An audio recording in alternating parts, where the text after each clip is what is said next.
Welcome to another video. In this problem, we want to solve for the, let's say, we want to see the representation of this in a polar form.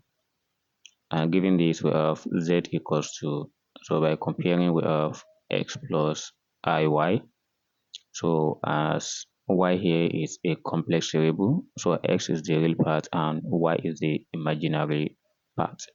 So we know that x is 5 and y is -3. So knowing this, it is very easy for us to get the polar form of this. And we should consider from this diagram that, so if you have this, so we know the vertical line here is the y, so which goes along with I. So the positive and the negative, so the up and the down, y for the x, which is the horizontal. So we also have the it to be the real part. So im is the imaginary, so and YRE is the real, or you write it in full. So how can we represent this value on these coordinates?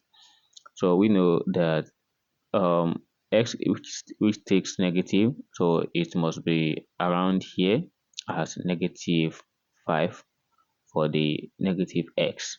So y for the y is still around this place, which is for the negative y part. So if we try to draw the radius, so we want to keep these two to be single. So we draw the resultant, which is r, but here it is modulus.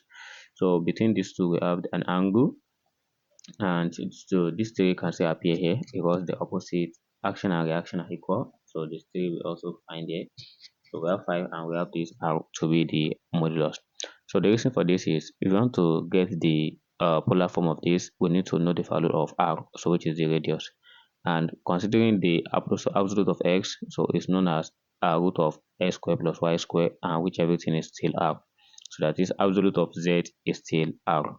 So then by plugging these two values, we know the x and we know the y.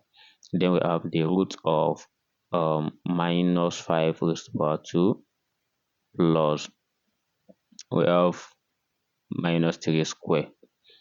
So by taking the square of what we have in the bracket, so we have this as 25 plus 9.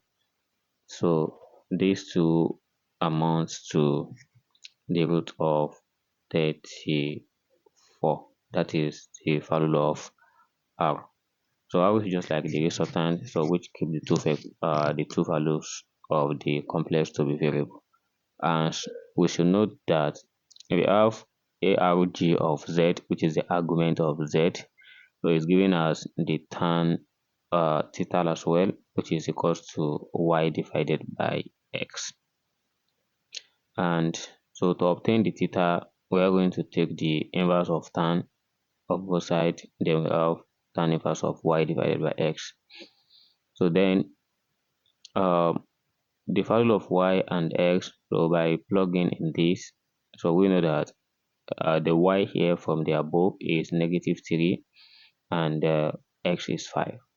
So we have 3 divided by 5, so the two negative we cancel each other. And here we have 30.9, which is the approximate of the tan inverse of 3 divided by 5 in the good. But this is the value of theta only, and it is very important to find the principal angle. So and how can we know the principal angle for this value of 30.9 degrees? So let's back to the graph, and from this graph, so we know that if this is the first quadrant, here is the second quadrant. So we have this as the third quadrant, and the last one is fourth quadrant. And in this third quadrant, we have a formula there. So and that formula of this n angle, so is going to be 180 plus theta. That is, if any angle falls to the third quadrant, I want to know its principal angle. So we add the value gotten plus 180, and we got the principal angle. So that is let me call this one theta prime. So just to differentiate between these two. So we have 180 plus 30.9. and addition of these two is 210.9 degree, and here is the one we are going to use in the composition of the polar form of the complex number. And we know this formula now, that z equals to r bracket cos theta plus I sin theta. So here is the formula for the polar form, and we know the r is uh, 34. We have cos of theta is 210.9 plus I sin 210.9. Remember that we are going with 210.9, not 30, because we deal with principal angle, not the original angle we got when we compute the argument of z. And this is how to go with this problem.